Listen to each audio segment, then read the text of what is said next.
Hello everybody and welcome back to the channel. Today is a very exciting day where we get to take our first look at the WinWing FCU. This is a 1-to-1 scale replica of the Airbus FCU units that are commonly found in the A320 and other Airbus aircraft. This thing is absolutely spectacular and I'm blown away by both the design, the ease of use, as well as the price. We will be comparing it to other FCU products that you guys I'm sure are familiar with, as well as going through unboxing, software setup configuration, and final thoughts after a flight demonstration. So stick around. If you are interested in acquiring any of my Overkills tutorial guides for Microsoft Flight Simulator, or simply interested in supporting the channel, please consider joining us on Patreon. Patreon subscribers level tier 2 and above have access to all of my guides, as well as any future releases that come down the road. Patreon link can be found in the description below. Overkill simulations, watch us as we fly.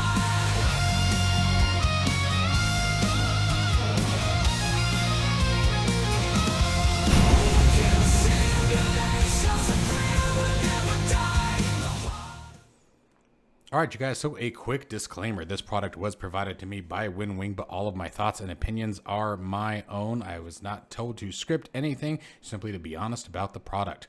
And I am very, very pleased with it. There's a reason why I waited until today to do my review of the product, as today the software and firmware were updated to support Microsoft Flight Simulator. Our testing will be done in the fly-by-wire A32NX stable version, as to avoid any conflicts that may be happening with the development version. So now let's go ahead and move forward and get into the unboxing and assembly. All right, guys, so as we get into the unboxing, I'm sort of going to let you guys go through, just sort of watch the unboxing process and the assembly process. Not much to it. The biggest thing that I wanted to point out here is as we get into mounting the feet, that's one of them right there, keep in mind that they can be mounted on the side of the FCU or behind the FCU, which gives you a couple different offers on how you want to place it, assemble it, etc. Especially if you're someone who's like myself, who absolutely plans on getting the FS panels and making the full simulation. So with that in mind, let's go ahead and talk about some of the features that I want you guys to be aware of this particular unit. And WinWing was kind enough to actually give me some really cool imagery to use for this description, you guys. So I hope you guys are going to appreciate this. Let's go ahead and get started.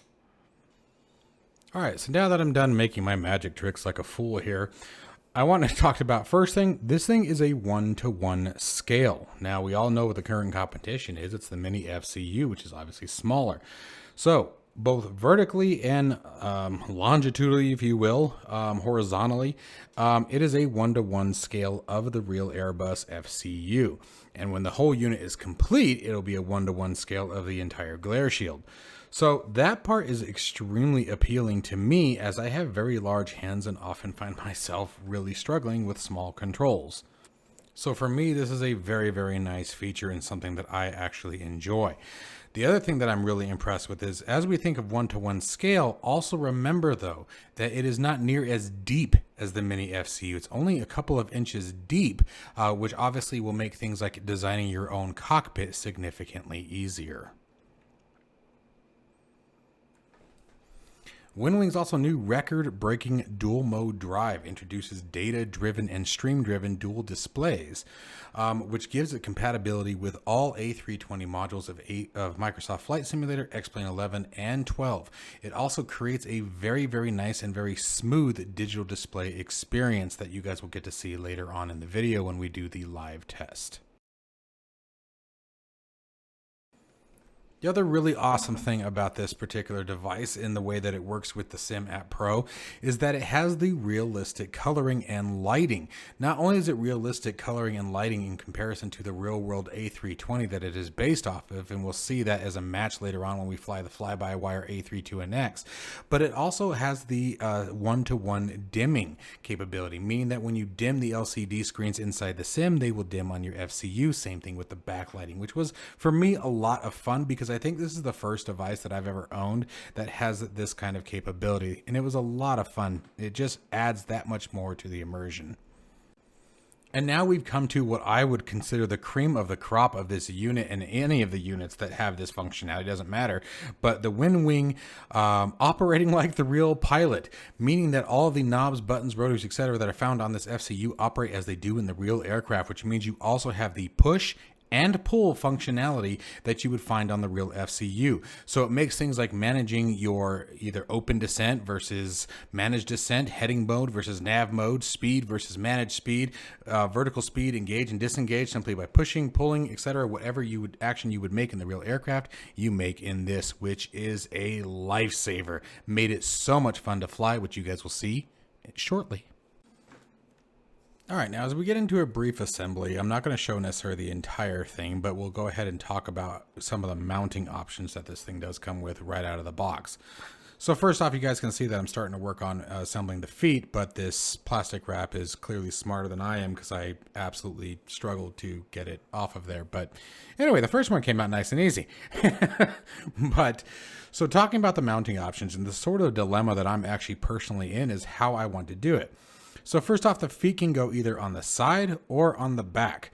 It really depends on how you want to do it, and that will rest the FCU at a 70-degree angle. Now, the one thing that I did notice, I played around with both, is I did notice that if you mount it on the side, it tends to be a little on the forward heavy side, which I didn't quite understand until I realized where the mounting holes were. So with the feet mounted on the side, it made the FCU forward heavy, so it didn't take much. It still rested up, but it didn't take much for it to fall forward. So a little tap and it came forward. Now, one of the things that I did notice is that obviously if you put it in the back, you change the anchor point, the leverage point is all in the rear, allows the weight to sort of shift top heavy towards the back. And that tended to be my overall solution. But now, with that being said, if you have the full unit assembled, if you get the FS panel, I don't think it would be an issue. And again, if you're using the rubber feet, which I also did not put on because I haven't decided where I want to mount mine yet, that would probably change some of that as well, as it would give it a gripping surface. So for me personally, at the end of this segment, I mounted the feet on the back of it. I did not put any of the rubber feet on it. The assembly was very, very straightforward. You have 2 screws for each leg with a washer that goes on it. There are 2 different size screws, so you want to pay attention to that as you want to use the shorter ones for the back mounting, the longer ones for the rear mounting, the shorter screws for the side mounting. Now, I do also want to stress that the documentation for assembly on this is absolutely perfect and very, very easy to follow. There isn't much to it. All right, so I figured this was a great time to segue into the expansion as we just talked about. There are going to be a couple of more units that are going to be coming down the road later on. What they've done here is what many other companies are starting to do, which is really nice to see. And instead of having individual USB cable requirement, now you will have the option of tethering using a SATA cable to connect the different devices to the FCU. And then you only have the one USB cable going down from the FCU to your computer. So even if you choose to expand, you don't have to worry about USB ports. Do I have enough spots left on my hub? Whatever it may be. Now, speaking on the hub, we're going to talk about that a little bit further in detail, but please make sure that you guys always remember that a hub can absolutely be used. You just don't want to use a hub if you are updating the firmware. And again, we'll talk about that more in just a moment when we get into the software. This thing is really phenomenally designed, you guys. And if you go to WinWing's website, which I highly recommend you do, especially if you're a DCS player, if you are a DCS flyer and you have not checked out any of WinWing's products, you are missing out. But check out their F-18 Hornet MIP and see the kind of stuff that they design, you guys. They really take the complexity and simplify it with a simple build that all comes together, and you can either part it out or you can buy it all as one unit as they've done here. You have the option with their FCU as well. So that's pretty much it that I'm going to talk about as far as the assembly goes. You guys can sort of see what I'm talking about. It's very, very simple to do. And I've been really, really impressed with it.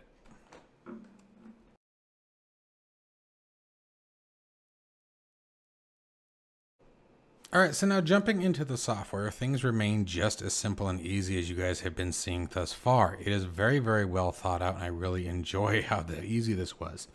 So let's talk about the things that you guys are going to do very first thing. So once you plug in your FCU, which you can see this is the FC unit here, you want to make sure that any of your other devices are not plugged in. What I did is I have all of my peripherals that are not the mouse and keyboard. Mouse and keyboard are obviously fine, but anything else, I have on a powered USB hub, and all I did was unplug the hub at the hub base or at your PC, whatever's easier for you. Obviously that disconnects all other devices. You don't have to worry about it. And then when you're done with this process, plug the hub back in and everything comes back to life. It is also important to remember that while we're going through the updates, the FCU needs to be plugged directly into the motherboard. Do not have it plugged into a hub. It is not necessarily case that it won't work, but it is recommended, and you guys will see that here in a minute, that it be plugged directly into the motherboard once again.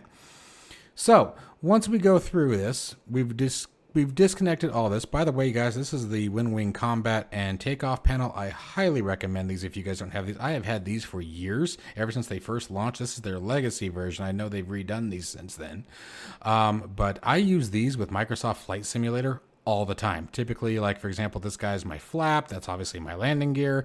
I use them for light switches, nav modes, all kinds of stuff. Anyway, I digress, but I wanted to share that with you guys, that these are very handy in general aviation as well, general aviation and commercial aviation, as well as combat, which is what they were designed for.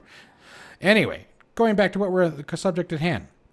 So once we get the FCU plugged in, we've launched the software. We're going to come in here, and you guys see here you have a tester. We'll go ahead and play around with a couple buttons. You can see everything that it's doing. There's the pull, there's push. Also, make sure that you guys do not try to bend these switches. They are not switches. They do not toggle left and right or anything like that.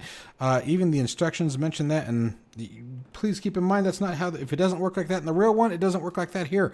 So, but you guys can come in and you guys can check all the functionality if you wanted to here. You can test the backlighting. You can set the backlighting and just verify how everything works. Like right now, as I flipped this on, all the lights, the localizer approach and green, anything that's a green light came on, or you can toggle each one off one by one. This is just for testing. You can go through the calibration process. I'm telling you guys right now, I did not do this. I had no problem with it. It just worked out of the box. But if you guys do find that there's any kind of odd behavior or things aren't working quite right with the knobs, and I do recommend, because it is stated in the documentation, you probably should go through the calibration. I'm just letting you guys know that I didn't, and everything worked flawlessly. So now moving over to the final part that is really critical to talk about here today. First, you have the hardware version and the firmware version that's displayed on the software. If we go into a firmware update, here's where things get a little bit more interesting. Again, you can see what our current firmware version is, and you can see what the latest is. Obviously, if there was a newer version, we'd see an update option here. Here's where I was talking about. It is best to use the original USB interface on the motherboard. What that means is do not use a USB hub when updating the firmware. Any other time, I'm going to stress this a couple times in the video, any other time you can have it plugged into wherever you want. When I did my firmware update, I just used the top USB mounts that are on top of my case, and it worked just as well. Okay, but we did bypass the hub. And then you would just simply come down here. Select, if you wanted to do an advanced, by the way, if you needed to manually select one, you can select that. If not, you can simply click the update. So if you have a manual or a downloaded version of the firmware that you need to install manually, here's how you would do that. You would select your file, run the update, and be good. Or you can do the online update to the latest version, which is what we did today. And everything worked perfectly. Takes about 1 or 2 minutes, but obviously that's going to be based on internet speed, CPU speed, and all that good jazz, so times may vary. Now, from here, the steps to get into the sim, which is where we are going to head to next, is all you need to do is launch the software first. Well, let's back up a minute. Let's say that we need to plug our FCU back over to the cockpit, which is where you guys are going to see it, as right now it is sitting on my desk. So my next steps are I'm going to close the software. I am then going to move my FCU over to the cockpit, plug it into my USB hub. I will then relaunch the software first, and then I'm going to launch Microsoft Flight Simulator. Once we launch Microsoft Flight Simulator, I will come over here to the environment check. This is a really slick process, and you guys can sort of see what has happened the last time that we ran it here. Well, you know what? Let's go ahead and just let you guys see it update. So I am going to now launch Microsoft Flight Simulator. It is now starting as we speak, and we will keep an eye on the software as it goes through. All right, so here you guys can see we've now gone through the game launching phase, and we have the simulation initialization phase, which that will take place once we load into the aircraft. So let's go ahead and do that now. All right, and we have hot started on runway 25 right in Los Angeles in the fly-by-wire A32NX stable version. Again, that is a critical piece of information you guys want to make sure. And as you can see, everything is working just fine, and I am seeing the exact same numbers here as we are seeing on the FCU. So with that in mind, guys, let's go ahead and do our flight test. So I'll see you on the flight deck.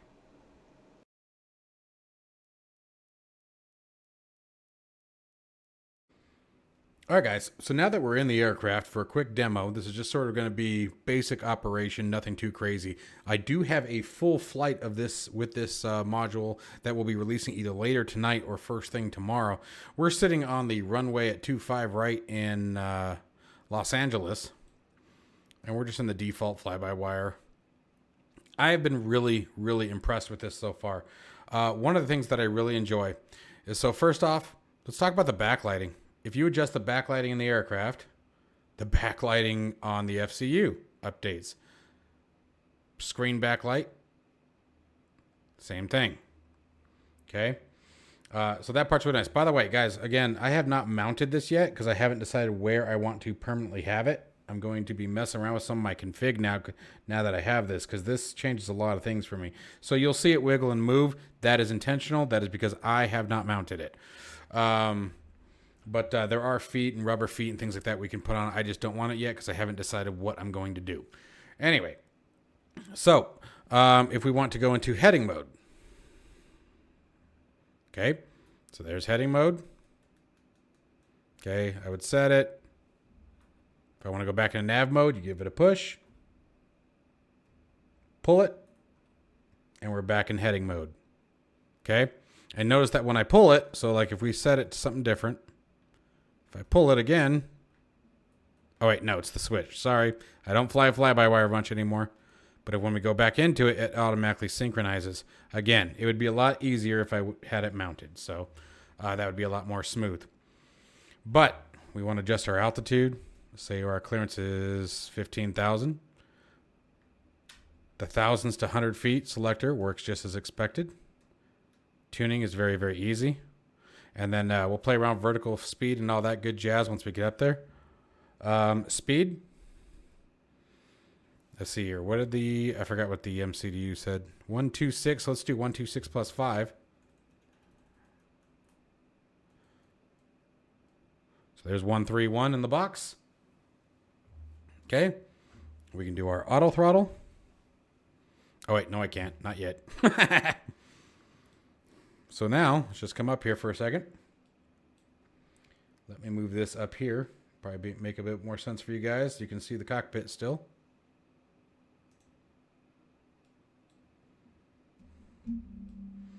And let's make sure our flaps are actually set. They are set to flaps 1.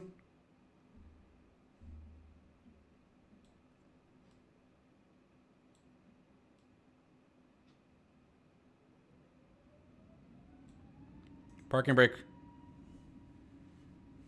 Yeah, I know. I'm sorry.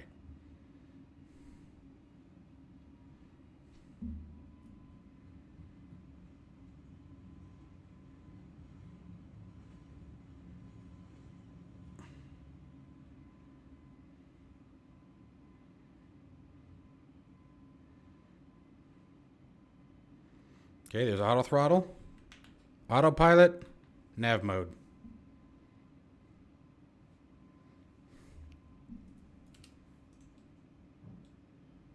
Gear, flaps,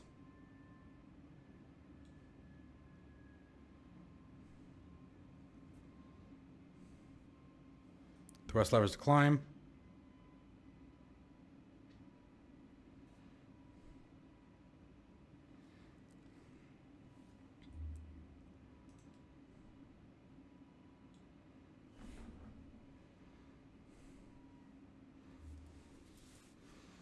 Okay, we got clearance from tower to ignore our altitude restriction.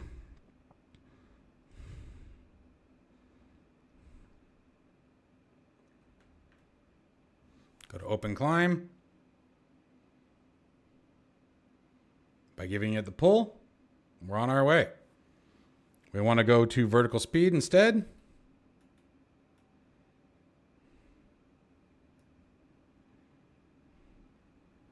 Vertical speed engaged by giving it the pull. We need to level off. Give it the push.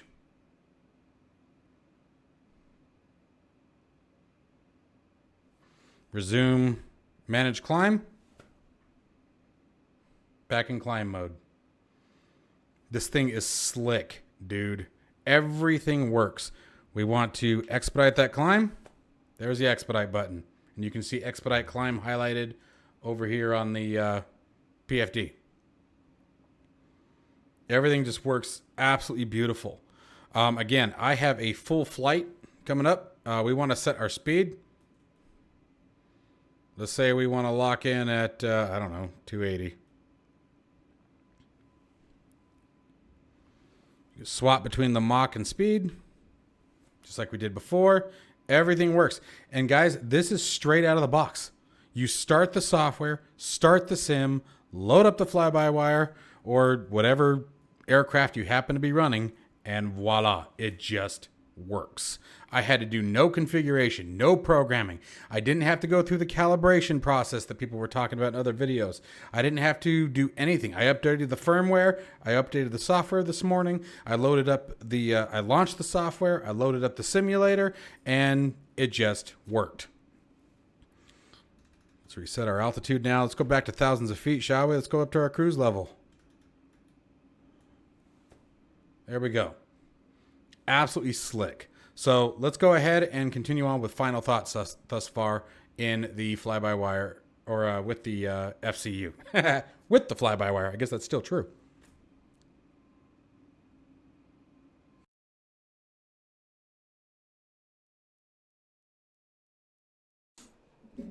So getting into final thoughts here, you guys, it's pretty self-explanatory. I'm sure that you guys probably already catch.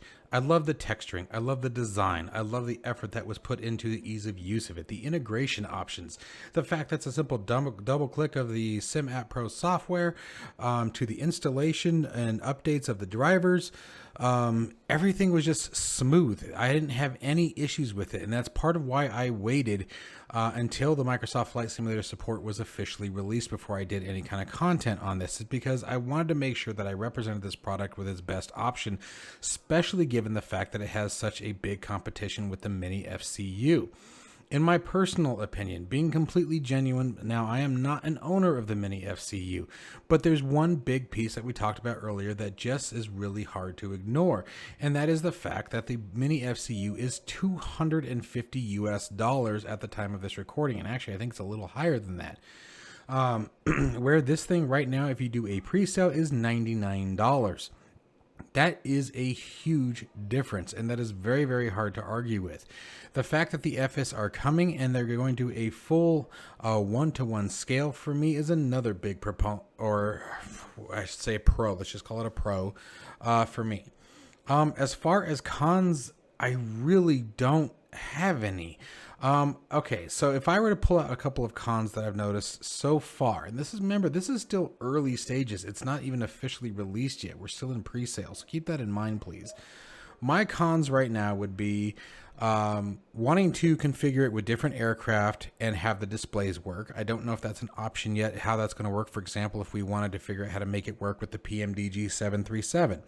I know you can map all of the buttons and axes. That's not a problem. I was actually playing around with SPAD.next earlier and was doing it from there. Now, that's not to say you can't do it in anything else. For example, the Sim App Pro software, you have an option of changing the key bindings. For me, the reason why I was playing around with SPAD is, as you guys know, if you've been watching my channel for any length of time, I use SPAD.next for everything. Okay, but that being another pro to me is that I didn't even have to use SPAD to set anything up. It was literally double click the Sim App software, launch the sim, and I was good to go. All of that data was just automatically transferred. The immersion that was given by something as simple as being able to use the dimmer inside of the cockpit and have it relay over here to the FCU was another big one to me. As I mentioned earlier, now this is my first unit that I've ever owned that was a one-to-one match to a real aircraft that had a digital display that was able to repeat that information. So that was a really cool experience for me. So, you know, in some cases, because this is my first one, that's probably another excitement point for me. As far as the comparison again to the Mini FCU, I also like the fact that this is much slimmer and doesn't go near as deep as the Mini FCU does. It makes ideas like creating your own cockpit panels and glare shields significantly easier because you don't have to worry about having anything to support that huge depth, therefore supporting the weight. So that makes it a lot easier to customize your builds. The fact that you have multiple different mounting options for this, you know, with the side mounting, which I actually ended up doing, if you guys caught, I'm sure you did in the video. I mounted it on the side, not the rear, but you have the rear mounts, you have the side mounts, the fact that the other units will connect via SATA instead of USB, so you'll still only have one USB cable. That's another big piece for me. That's going to make things significantly easier when those units are available and I'm able to purchase those. So for me, this thing is a win-win from WinWing. I definitely give them the 2 thumbs up. I have always been impressed with the WinWing products. As I said, I've had their takeoff and combat panels for a couple of years now and use them religiously in every single flight I do, whether it's DCS World or Microsoft Flight Simulator or even back in the days of XPlane. I map them all through SPAD to do a ton of different things. I hope you guys have found this useful. I hope it has given you some excitement to the WinWing FCU, to WinWing. I think you guys have knocked this one out of the park. You're doing a fantastic job, and I cannot wait to see what you guys come up with next. And it's very nice to see you guys entering the general aviation and commercial fields much more. If you guys don't know, they also have a metal Airbus flight stick, if you guys are interested in checking that out as well. So, as always, guys, stay safe and healthy. I hope you enjoyed the video. Be sure to leave your comments, like and subscribe, all that jazz. I'll see you in the next one.